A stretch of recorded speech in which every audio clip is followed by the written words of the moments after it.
There's something particularly brutal about folding laundry alone on Christmas Eve. The hum of the dryer filled the silence in my tiny apartment, the only sound keeping me company other than the occasional sniffling of my youngest from the bedroom. I had the TV on, sure, but I wasn't watching. I just needed noise. Any noise that didn't sound like joy echoing from someone else's house. That joy, unfortunately, kept leaking through anyway. My phone buzzed with a notification. Group FaceTime from Family Christmas 2024. I wasn't in that group. I never had been, not really. But thanks to the blessing and curse of social media, I could still hear them laughing, my father, my stepmother, my stepbrother with his loud voice, the chime of silverware riding on forced cheer. I turned the phone face down, but it was too late. I'd already caught a blurry glimpse of my dad in his tacky Santa sweater, the one I bought him 6 years ago, the last time I was ever invited for Christmas dinner. We're full this year. Maybe next time, sweetheart. That's what he had told me, again.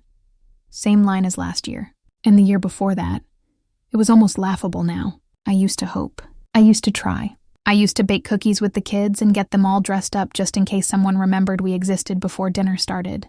That hope used to taste like gingerbread. Now it tasted like laundry detergent and tears. Mom? My daughter's voice cracked through the doorway. She was only 7, but already too sharp for her own good. I wiped my face with the edge of a sweatshirt.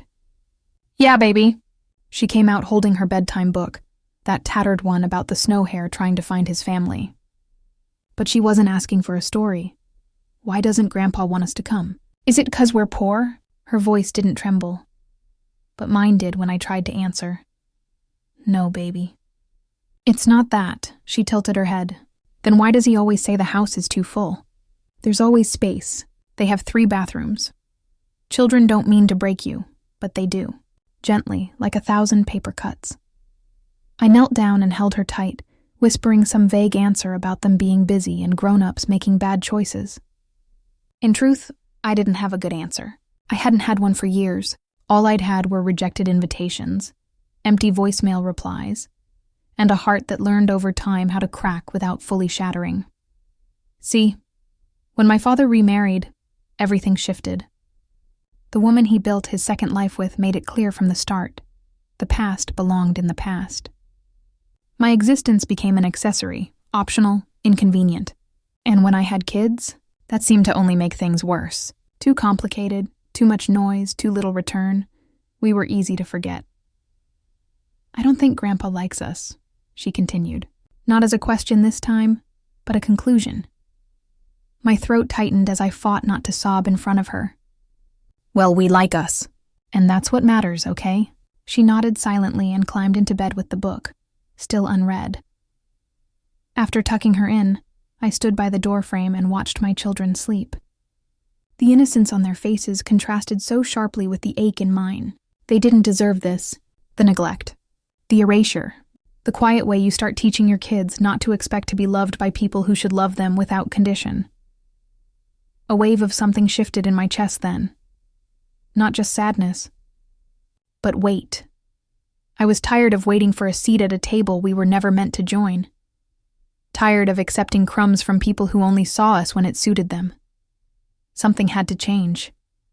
I didn't know how yet, but I could feel it. Tonight was going to be the last holiday where the laughter came from a screen I wasn't part of. The last time I had to explain to my kids why they didn't matter to people who should have cherished them the most, because the next, maybe next time, wasn't going to be their choice. It was going to be mine. It didn't start with Christmas. Not really. The invisibility seeped into my life slowly, like cold air through a cracked window, as something I was supposed to get used to over time. I used to think that if I was just better, quieter, more helpful, more lovable, my dad would circle back. That he'd look at me the way he used to before the divorce, before the new house, the new wife, the real family. But the moment he remarried, my name started showing up less and less. Everything changed. They had a new living room with matching furniture, new routines, a fresh start. And I was the leftover piece from a story no one talked about. I can still picture the first Thanksgiving after he and Trisha tied the knot. My invite came 3 days before, by text, not call. It read, "We'll have room if you want to stop by late. We'll save you a plate." Stop by late. That was the first slice of rejection I didn't fully understand until years later. When I showed up, the table was spotless, dessert had been served, and his new stepkids were sprawled on the couch in matching pajamas. Trisha smiled tight-lipped and said, "Oh, we thought you weren't coming." I was 17. The next year, there was no invitation at all. Maybe I could have resented her. Maybe I did, a little. It's hard not to. But deep down, I blamed him. My father, the man who once called me his little Wednesday Addams, who bought me chocolate-stuffed donuts after every dentist appointment, just switched families like I'd been a stand-in. After that, holidays became something I prepared around, not for. I'd ask my mom if we could do something, just the two of us, even if she had to work late. I'd tell my friends I didn't really do Christmas, as if it were a conscious choice. But it wasn't. I was just no one's priority anymore. When I got pregnant with my first, I sent him a photo of the ultrasound. His reply was, "Wow, congratulations, hope you're ready." And that was it. No call, no visit, no gift. When I gave birth, he didn't come to the hospital. But on Facebook, he posted a picture of his stepdaughter's dog in a Santa outfit and called it the joy of the season. Even after I became a mother, I was still the inconvenient daughter, the one whose name got left off Christmas cards, the one who received re-gifted bath sets every other year, if anything, the one whose kids didn't have stockings at Grandpa's house. I convinced myself for so long that I didn't need it, that being excluded didn't bother me anymore. But the lie was too heavy to carry with my children beside me. Their eyes were mirrors, and when they started to notice the cracks, I couldn't explain them away without also breaking a little more myself. What do you tell your kids when your own father treats them like strangers? How do you justify being erased? You don't. You just hold the pain in place long enough to build around it. But like a foundation laid on a fault line, it was only a matter of time before something crumbled beneath the weight of pretending. Now, when I look back, I can finally admit it wasn't me. I wasn't the broken one. I was the spare in a family that didn't make space for me. But that didn't mean I wasn't whole. They just couldn't see me. Yet. I should have known this year would be harder, but I wasn't prepared for how much harder. Maybe I thought the predictability would dull the pain, that since I already knew what was coming, I'd learned how to brace for it. But heartbreak doesn't soften with repetition. It only burrows deeper. The week before Christmas, I came home late from my evening shift at the diner. Exhausted, cold, my back aching from hours on my feet. I opened the door expecting to see my kids winding down for the night. Instead, my son was sitting in the living room with his little blue backpack zipped and ready at his feet. "Going somewhere, buddy?" I asked, trying to keep my voice light. He beamed. "For Christmas at Grandpa's, I packed my pajamas and my Nintendo. I even brought my good shoes so we can do that family picture we always see on Facebook." My heart sank in full, undignified silence. I hadn't told them yet. I thought maybe if I didn't say anything, they wouldn't ask. Maybe they'd be too distracted by our small holiday plans. Hot cocoa, our DIY paper tree, the borrowed projector for movie night. But here he was, Hope folded neatly in with his socks and game controller. I couldn't lie. I crouched next to him and placed a hand over his backpack. "Sweetheart, Grandpa said the house is full again this year. It'll just be us at home." He blinked slowly, like he was trying to reprocess a sentence that didn't make sense. "But you said maybe this year. You said we were going to go when we were older." "I did," I choked out, then swallowed hard. "But some people, they don't always mean what they say. And you know what? That's not your fault." He didn't cry. That made it worse. He nodded, quietly scooted his bag to the corner, then walked to his room. He didn't slam the door. I wish he had. At work the next morning, I barely made it to the staff room. I dropped into the hard plastic chair by the vending machine, put my face in my hands and let the tears fall before anyone walked in. But someone did. It was Carla, the early morning prep cook. Mid-50s, survived 2 divorces and breast cancer, and could chop onions faster than human eyes could follow. "You all right?" she asked softly. I sniffled, trying to pass it off. "Just tired. Long night." She pulled up a chair. "Or maybe it's something else." I told her what happened. The backpack. The way my son didn't even cry. I told her that no matter how much I gave my kids, they still had to live with the feeling of being second best to people who were supposed to love them first.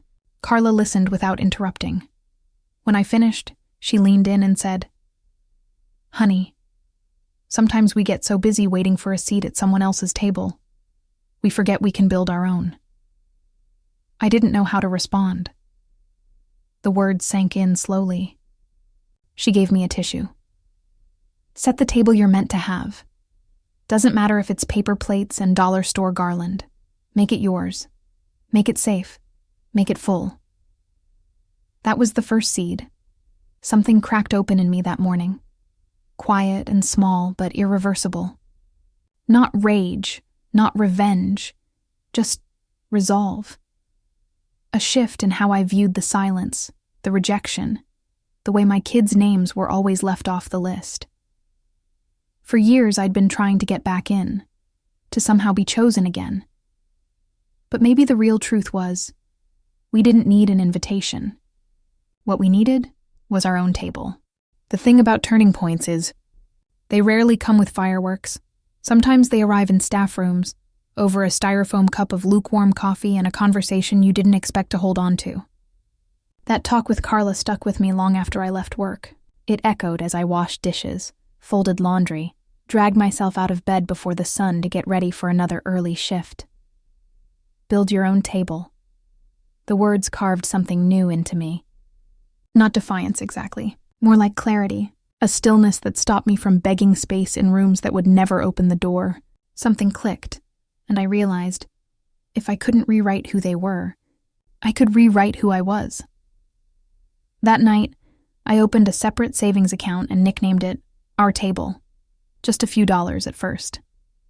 Whatever I had left after rent, groceries, and dollar store Christmas ribbons. I picked up another part-time gig on weekends helping a neighbor clean offices. After that came babysitting for one of my regulars at the diner. Every extra dime went straight into that account. The exhaustion set in fast, bone deep. There were mornings I could barely move, and nights where I sat on the floor with my shoes still on, crying because I couldn't remember the last time anyone had touched my back without needing something. But it was different this time, because now I had a direction. I don't know what made me search for free local classes. Maybe it was boredom, maybe desperation, maybe hunger for something more than survival. Project management popped up with a banner that said, "Certification in 12 weeks, scholarships available." I applied at midnight with a trembling hand, knowing I had no idea what I was doing, but also knowing I had to start somewhere. I studied on my 10-minute breaks leaning against the alley wall, earbuds in while I learned about workflows and Gantt charts and resource allocation. I uploaded assignments from the cracked screen of my old phone in parking lots with weak Wi-Fi. One of my mentors finally lent me her laptop, told me she saw something in me. I almost cried when I passed the final exam, not because of the certification, but because it was something I'd done alone, quietly, not for approval. Not to be seen, they didn't notice, of course. My father never called, not even when I got promoted from server to inventory coordinator. My aunt posted a photo of their family Christmas on Facebook, with the caption, "Another perfect year with the ones we love most." My kids and I weren't in it. We never had been, and still, I kept going. There was something strangely powerful about the silence. No pressure to impress them, no risk of falling short. Just me, my kids, and this small but steady path building beneath our feet. We started buying books again. Winter boots that didn't leak. I printed a photo of our tiny living room paper tree, and tucked it into my wallet next to my kids' school pictures. It reminded me that this version, this life we were shaping, was ours. Maybe not glossy, maybe not photo-worthy, but it was real, and I told no one. Not because it was a secret, but because for once I didn't need applause. I didn't need permission. I just needed to keep moving, step by step, until one day, we didn't have to knock on doors anymore. We'd just walk right through our own. It was her 8th birthday. A day she had been counting down to for weeks, cutting little strips of paper every morning and placing them in a jar. I watched her do it, day after day, face glowing with hope, like she could will something magical to happen, just because this year she believed she'd earned it. And she had. Straight A's across the board, kind to everyone. She never complained, even when I served pancakes for dinner for the 3rd time in a row because our fridge was nearly bare. She deserved joy, deserved to feel celebrated. I couldn't give her everything. God knows I wanted to. But I did my best. Balloons taped to the ceiling, a handmade crown with her name in glitter pen, 2 small presents I'd been hiding in the back of my closet for weeks. No fancy party, just our little apartment filled with the scent of boxed cake and her laugh echoing down the hall. She never once asked, "Will Grandpa call this year?" But I know she wondered. I kept checking my phone, pretending I wasn't, refreshing my messages like maybe he'd text happy birthday. Maybe he'd remember, but instead, as we were singing to her, just me, her brother, and a small Bluetooth speaker playing the most off-key version of Happy Birthday you've ever heard, I got a ping from Facebook. It was a photo my dad had uploaded, front row at Disneyland. Him, Trisha, and their 2 step-grandkids. The caption read, "Making memories with the ones who matter most. A castle behind them." All their matching Mickey ears gleaming in the sun, and just like that, something inside me went still. Not dramatic. Not loud. Just still. Like the last drop in an overfilled tub slipping over the edge. I didn't get angry. Not in the way I used to. Screaming in my head. Bargaining with imaginary versions of him who would see me. Hear me change. This time all I felt was, enough. It was as if the years of stretching myself to be enough for people determined to overlook me had reached their quiet limit. He didn't forget. He chose. He chose not to make space for my daughter. Not to send a card, not to pick up the phone, not to acknowledge that the child who once used to bring him drawings and call him Papa was turning 8. And here's the thing. It was never really about the trip, or the dollar amount, or even the post. It was that he did it in public, joyfully, while erasing us completely. I don't think he even realized what he was showing the world, but I saw it. Clear as day. My daughter didn't cry, not when I read the comments beneath the photo or when we finished our birthday cupcakes in mismatched chairs with paper plates. She just smiled and whispered, "Thanks, Mommy. This was the best day ever," and my chest ached. That night, after they fell asleep, I deleted every picture of him from my phone. Every message I'd saved, every last breadcrumb I'd been saving for memory's sake. Because the memory I wanted to build wasn't rooted in being tolerated. It was one built in truth, and I finally saw it for what it was. No more hoping. No more begging, no more waiting. We didn't need their table. We had each other, and I was going to build something so solid, so full of warmth that one day, soon, they'd see what they gave up. And this time, they wouldn't be invited. It happened one night, 2 weeks after the birthday. We were sitting on our tiny couch, one cushion torn, the springs creaking with every shift, and watching an old animated movie on my laptop because the TV had finally given up for good. My daughter was curled beside me, legs draped over her brother's lap. Out of nowhere, he asked, "Mom, why's our place so small?" Not in a mocking way, not resentful, just curious. Genuinely wondering why we didn't have the tall ceilings or shiny kitchens like the families he saw on YouTube. I paused, unsure what to say. Shame crept in, fast and familiar. That question carried weight, the kind that settles in your spine when you feel like you're not giving your kids the life they deserve. But then I looked at them. Healthy, safe, loved, and I took a breath. "I know it's not big," I said, brushing crumbs off my shirt. "But you know what it is? Ours, every inch of it. Every mark on that wall, every scratch on the floor. We worked for this." They didn't fully understand, not right then. But it planted something, and so I decided, if they were watching this closely, I was going to show them what building from the ground up really looked like. We started with small changes. Grocery shopping with a calculator, choosing secondhand over new. No more takeout. Every meal came from scratch or a budget dinner plan I found online. Birthdays became homemade scavenger hunts and DIY gift coupons.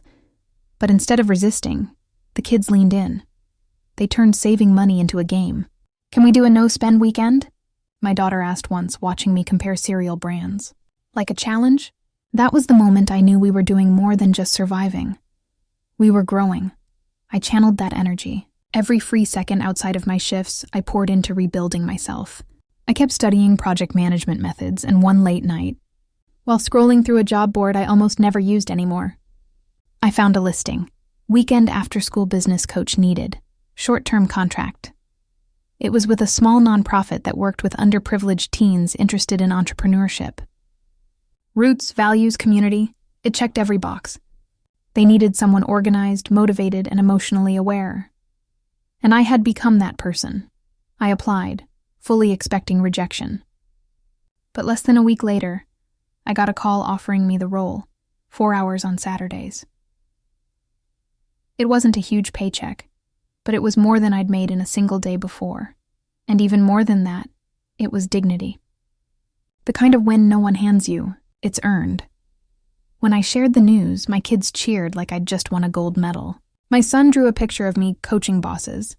It was a stick figure with a crown. He taped it beside the fridge next to the magnet that held our grocery budget. That drawing, I'd stare at it every time fear crept in. The doubt. The inner voice that whispered I'd never catch up to the rest of the world. That what I built would never match what had been denied to us. But each time, I'd look at the crown, and I'd remember whose throne I was building. 3 years passed, not in a blur, but in a slow, deliberate climb, every step carved by early mornings, late nights, and choices no one will ever write in greeting cards. I didn't set out to be impressive. I just wanted peace, stability, a future where my kids didn't have to push down questions like, why was our house so small? Or why weren't we invited? But somewhere along the way, something strange happened. We built a life.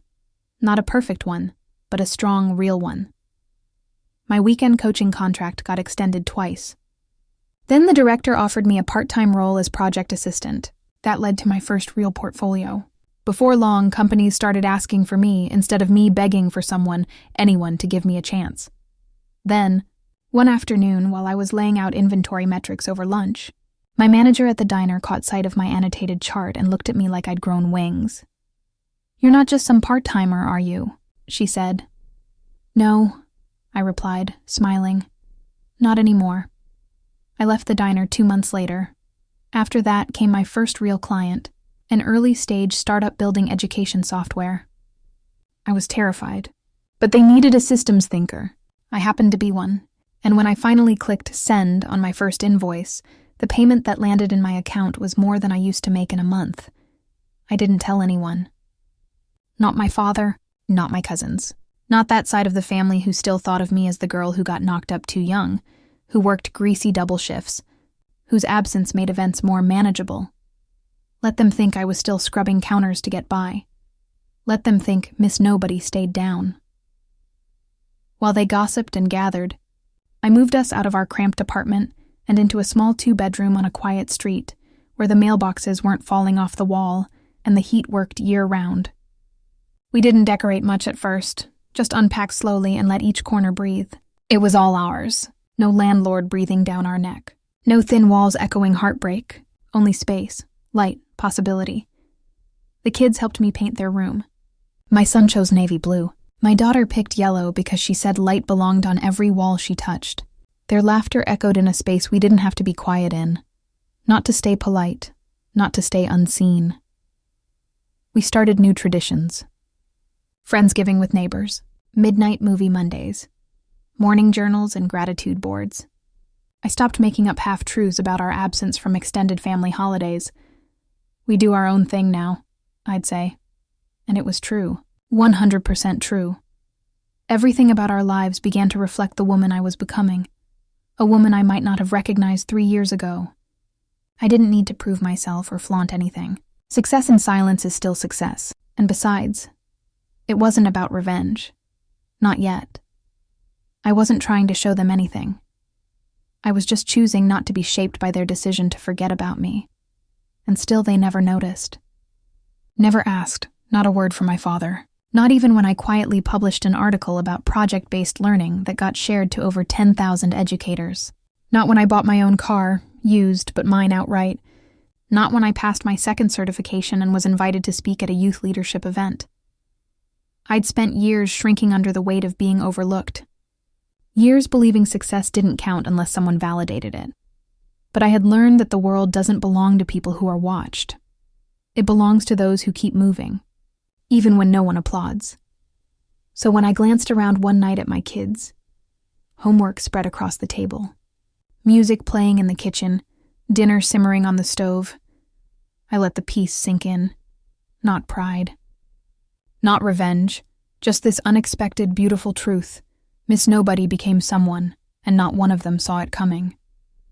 The envelope sat on my kitchen counter like it had no history. Cream-colored, thick, embossed in gold with cursive loops I recognized immediately. Too elegant for a casual get-together, too performative to be sincere. I almost laughed when I saw it. My cousin Bree was getting engaged. A Christmas debut hybrid event, very on-brand. The invitation said formal attire. Family first. A night to remember. I didn't expect to receive one, let alone have it hand-delivered by Bree herself. She showed up on my porch one Saturday, eyes wide, arms spread like we hadn't grown up on different planets despite sharing a bloodline. "You have to come," she said, holding the envelope like a peace offering. Dad would kill me if we didn't have all the cousins there. Plus, it's at the venue. The venue? I asked. She nodded. Grandpa's estate. Remember? I remembered. I remembered standing in the driveway of that massive stucco house with my daughter holding a wrapped present for her cousin's baby shower. Only to be told there wasn't enough food for +1s, though we hadn't RSVP'd as +1s. We weren't even allowed inside to use the bathroom. My kids peed in a gas station 20 minutes away while the rest of the family passed around cupcakes my daughter had helped decorate. I remembered. But I didn't react. Not the way I would have once.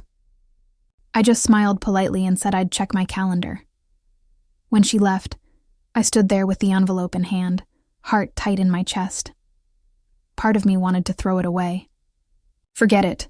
Not out of spite, but to protect the peace I'd worked so hard to build. I didn't need a room full of polite stares and backhanded comments, reminding me of who they thought I was, or had been. But another part of me paused, because there was something different now. I wasn't walking in with questions anymore. I wasn't looking for scraps or a seat squeezed at the end of a plastic table where no one made eye contact. No, I had risen, in silence but not invisibly, and I wasn't ashamed of it. Not fearful, not desperate to be accepted. I owed no one a performance. But I did owe something to the woman who cried folding laundry that Christmas Eve 3 years ago. To the girl who once stood in the driveway holding her child's hand, trying not to cry. I let that girl say yes. Quietly. Powerfully. Not as a guest, as a mirror. I marked it on my calendar and tucked the invitation in a drawer. Nothing fancy, no joy, but no fear either. And when I told the kids, I said it plainly. Yes, we're going. No, we're not waiting to be welcomed. We walk in on our own terms. They didn't know all the layers behind that sentence. Not yet. But they understood the importance somehow. My daughter asked, "Can I wear my yellow dress?" "You can wear a crown if you want," I said.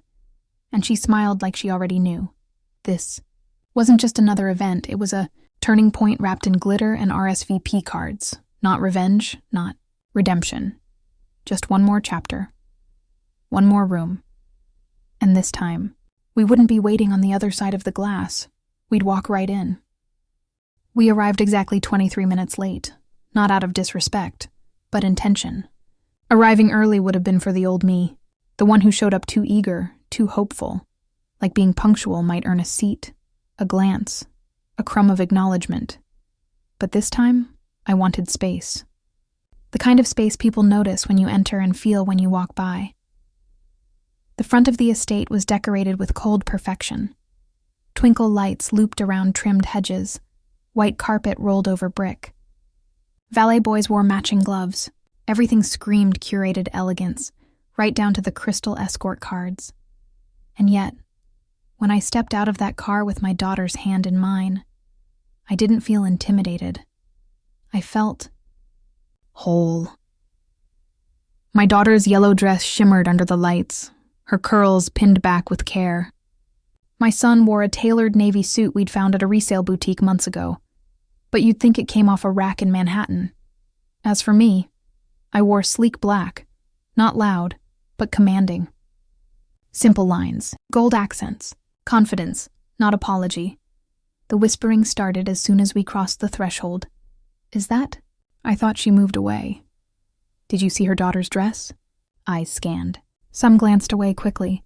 Others lingered, trying to place me inside a box that no longer fit. Inside, the ballroom looked like a holiday commercial. You know the kind. Champagne flutes, string quartets, spotless marble floors.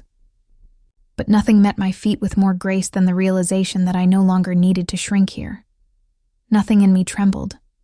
Then I saw him. My father. Standing near the head table, glass in hand, mid-laugh with my aunt. He turned at the sound of my heels and paused. It wasn't dramatic. There was no crash of a dropped glass, but his face changed. Just slightly, enough that I knew. He hadn't expected me to actually come, and he definitely hadn't expected me to look like this. I nodded politely. He started to take a step my way, but before he could speak, someone tapped me on the shoulder. I turned to find a man in a gray suit, someone from the organizing team, expression bright. Excuse me, are you Mrs. Sharma, Skyspan's new regional partner? Heads turned at the mention. Several of them, including my father's. Yes, I said calmly. That's me. The man smiled. We've set aside seating for you and your guests. Front row, stage left, just across from the sponsors table. I thanked him and walked with my kids behind me, every step soft but certain. I didn't need to look back to know my father was still watching. He didn't know about the Skyspan project. Of course he didn't. He didn't know about the new community initiative coming out of the nonprofit program I'd helped build. He didn't know how my name had worked its way onto advisory panels, or how I'd quietly become someone whose opinion carried weight in circles much larger than our family ever showed up for. They had talked around me for so long. Now they'd talk about me, but that wasn't my fuel. You see, revenge implies heat and hunger, but I wasn't hungry for them anymore. This wasn't about showing up to be seen. This was about being unshakable, because I no longer needed to prove anything. I helped my daughter into her seat, smiled at my son as he unfolded his napkin like a gentleman, and took my own place. At a different kind of table, the one I built. It didn't take long for the games to start. As we walked toward the rows of perfectly automated place cards, a sharply dressed woman with a clipboard intercepted us. Trisha's event planner, I assumed by the inhibited smile. Oh, I don't seem to have your name on the head table list, she said sweetly, turning her attention to the side. But we do have a few open seats at the kids' section toward the back, plenty of space for little ones. The kids are with me, I said plainly. Oh, of course, she replied. Well, it's mostly younger guests back there, but I'm sure you'll all be comfortable. Her eyes flitted to my outfit, then to my daughter's bare shoulders. The judgment wasn't loud, but it didn't need to be. We understood each other perfectly. You're not meant to be center stage. I leaned forward slightly, hands folded. That won't be necessary, she stiffened. I'm sorry? That's when I saw him approaching, Mr. Delaney, black suit. White hair cut close. He carried the confidence of someone used to taking up space. Only this time, he made a deliberate line toward me. The event planner stepped aside awkwardly as he offered his hand. There you are, he said warmly. We've got your table right up front. Didn't you get our email? I blinked, pretending not to notice the planner's sudden confusion. No trouble, he continued. Walk with me? I motioned for the kids to follow, and we glided easily through the hall filled with tulle and tension. The closer we got to the head table, the more eyes trailed us. Then I heard the familiar voice behind me. Wait, who is that? Someone whispered back, That's the Skyspan investor. Land partnership. But it wasn't just the project. That was the surface twist. It always was. What no one in that room knew, not even my cousin Bree, was that 6 months earlier, I'd quietly invested in a small portfolio through one of my nonprofit networks. Among the properties included, this very estate. Long story short, the venue wasn't just fancy. It was leveraged. The owner had renovated, yes, but needed capital, fast. And I knew a good investment when I saw one, especially one drenched in family symbolism. With a quiet deposit and tight paperwork, a portion of his debt was mine to carry, and to rent to whoever had the cash. So when the wedding planners signed that venue contract on behalf of the family, they weren't just booking a location. They were booking it from me. I took my seat next to Mr. Delaney, across from another sponsor whose name I'd only previously seen on conference invites. My kids sipped sparkling apple cider from gold-trimmed glasses, wide-eyed but composed. A server approached with a flustered expression. Madam, is the temperature okay near your table? Would you like a space heater moved closer? I smiled and shook my head. We're perfectly comfortable. Across the room, I made eye contact with my father. He hadn't approached yet, hadn't figured out how to. He just stood a few feet away from the head of the room, seatless, watching. I wanted to feel satisfaction, the kind shown in movies, smirks and speeches and years' worth of words pouring from lips like fire. But the fire had burned out. All that was left was a deep, stable heat radiating from inside me. This wasn't a performance. It was a reckoning, quiet, composed. I didn't need his apology, because nothing he could say would change what I already knew. We weren't equals anymore. Not because of money or status, or names on paper, but because I had finally reclaimed something he'd denied me my entire life. My worth, my voice, my seat. It didn't happen right away. He lingered on the edges for most of the evening, caught somewhere between pretending not to notice and being too afraid to cross the room. I saw him glance over during dinner, his fork frozen in midair more than once, but he stayed seated, stayed silent, until dessert was served. I was standing near the balcony doors, sipping tea while my kids twirled on the dance floor, giggling under the glittering lights. That's when I felt his presence behind me, stiff, hesitant, like a fevered thought that didn't quite know how to put itself into words. Hey, he said. Not my name, just that one word. When I turned to look at him, he smiled like we were strangers trying to place each other at a bus stop. His hands were in his pockets, rocking slightly on his heels, the way he used to when he got nervous delivering bad news. You look good, he said next. Different. Grown up, I guess. Thanks, I replied. My voice betrayed nothing. Not resentment, not warmth. He glanced toward the dance floor. The kids? They've gotten so big. I nodded. They have, a beat. Then another. He cleared his throat. I didn't expect to see you tonight. I gave a small smile. Most people don't expect what they've stopped looking for. That landed harder than I thought it would. He dropped his eyes. I know things haven't always been easy. Between us. I stayed quiet, letting the silence hang like mist. That sentence didn't deserve an instant rescue. He tried again. It's been hard. Not having you here, at Christmas, around the family. I looked at him full on, finally, letting him see all of it. What years of distance, of measured erasure, had carved into me.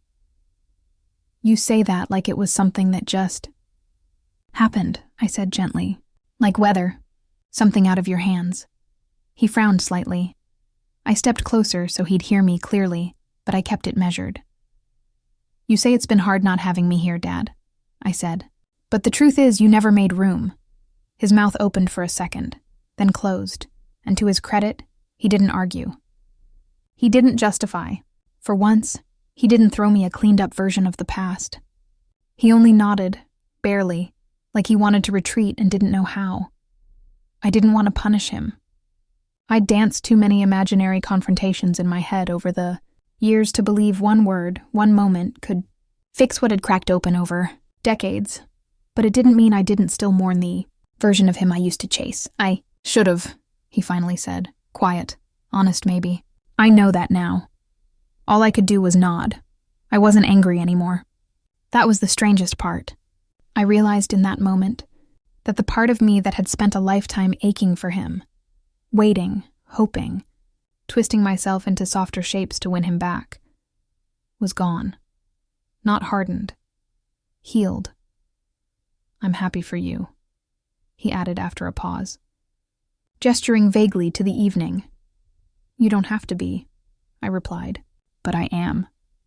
And with that, I turned back toward the dance floor, a new generation spinning in joy, untouched by the weight of who showed up too late. He didn't follow. He didn't have to. This part of the story was mine now. We didn't stay late. I'd made my point. Long before dessert had been cleared, before the music softened and people began slipping their shoes off under the tablecloths, I knew it was time. Staying longer would have only drawn things out, and I wasn't interested in dragging the past through another polite conversation. As I gathered our coats from the quiet hallway near the entrance, a few people broke off from their conversations and followed me, distanced at first, like they were unsure of where I now stood in the hierarchy. My cousin Bree caught up to me first. Her eyes were glossy, tipsy off the champagne and emotion. You really left us in the dust tonight, she whispered. You've changed. I didn't change, I said calmly. I just got tired of proving I was worthy. Someone else chimed in. Not one of the loud ones from the past, but one of the quieter cousins. The ones who never said a cruel word but never said anything at all. I'm sorry, she said, almost tripping on her sentence. For not noticing how they treated you, for not saying something sooner, I nodded. I wasn't holding a grudge anymore, but I wasn't going to hand out absolution like appetizers either. It's okay, I said softly. Silence has its own weight. A few others nodded, offering murmurs of agreement, guilt, awkward affection. It's funny, when you stop needing validation, people start trying to give it to you. They suddenly remembered we were family, remembered birthdays, past afternoons, old smiles, but time is funny like that. You can stretch it out, press it flat, try to smooth over the missing pieces, but gaps still show. One aunt clasped my hand and said, "You'll come around more now, right? Now that everything's healed?" Healed. As if the wound had been a fracture, not an amputation. I looked at her, firmly but without heat, and said, "No, we're building something new now. Me and my kids, traditions where no one's left waiting by the door." There was a beat of stillness, like they were trying to process a version of me they still didn't fully understand. It wasn't defiance in my voice, but it wasn't weakness either. Just truth. I bent down to help my daughter into her jacket. My son had already tucked the folded napkin with his name into his coat pocket like a souvenir. As we made our way through the foyer, I could feel the eyes again, searching, measuring, perhaps realizing what they had overlooked. And though the table back there had been full, overflowing with food, with toasts, with curated happiness, I had never seen so many people sitting in their own silence. That room was full, and yet, so completely hollow. And for the first time, I didn't feel like I'd missed out. I felt free. We stepped out into the crisp night air, the sky wide and open above us, and I could breathe again. We didn't look back. Because where we were going, we didn't need permission. We already had everything that mattered, and this time, no one would be left out. 1 year later, the table was ours. Not borrowed, not begged for, not conditional on good behavior, punctual RSVPs, or our ability to fit in. Ours. The house wasn't a mansion, no marble countertops or valet boys in white gloves, but it held something better, a quiet dignity, a warmth soaked into every corner, every crooked nail and wine ring left on the kitchen counter from last night's prep. The dining room had been transformed, String lights draped across the ceiling beams, mismatched candles flickering in tiny thrift store holders. Every plate was different, but every chair was full. Some seats were filled by neighbors, others by co-workers turned sisters, some by friends who showed up for us when blood didn't. And at the head of the table sat a small handwritten sign, taped to the back of my chair. Reserved for us. My daughter had drawn it. Black marker on cream cardstock, a crown doodled in the corner. She'd gotten the idea a week earlier when she saw me drawing up the menu on a legal pad and asked, "Who's the dinner for this year?" I had launched into a list of names. Friends, school moms, a couple families from our nonprofit group. So, like, family? She asked. Yes, I said. Exactly.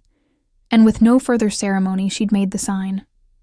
Now here it was, propped proudly above a table of laughter, empty cider glasses, and 2 roasting pans we'd borrowed from Carla at work. Everyone was comfortable. No one hesitant. No one being muted to make room for someone else's ego. I walked into the kitchen where my son was helping restock napkins. He looked up at me and grinned. "You think Grandpa saw your article?" he asked. I raised an eyebrow. "What article?" "You know," he said, reaching for more plates. "The one that got shared a bunch, about building communities when you weren't born into one." I smiled. I hadn't told him I'd written it, but he knew. I suppose he always knew more than I thought. My son, the quiet observer? Maybe, I told him, but that's not why I wrote it. "I know," he replied simply. Later, as we all sat down for dessert, pumpkin cheesecake with a not-so-accidental crack down the center, I looked around and realized something I hadn't allowed myself to feel until now. Wasn't compensating anymore. Not patching up holes. Not performing resilience. Not proving the world wrong just to feel right. I was simply here, existing in what we created, breathing in the joy that came from belonging to your own life. The table was filled with clinked glasses, stories, dance music spilling in from the speaker someone had stashed behind the couch.